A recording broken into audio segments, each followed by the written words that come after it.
هي هتفضل متماسكه معاكي ومش هتفك. ولو انتوا شايفين هي مش بتقع مني خالص، ومتماسكه قوي وماسكه في السيخ، وبشدها من السيخ بكل سهوله وتفضل زي ما هي.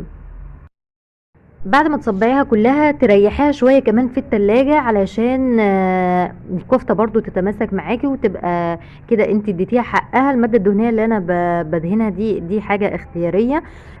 كده خلاص تدخليها الفرن، مش بتاخد وقت، يعني يدوب كام يعني يدوب من ربع لتلت ساعة، ما بتاخدش وقت، يعني اقصى حاجة نص ساعة لو الفرن بتاعك بطيء. كده الكفتة بتاعتنا بعد ما خرجت من الفرن، عملنا معاها شوية رز بالشعرية وسلطة مشاوي.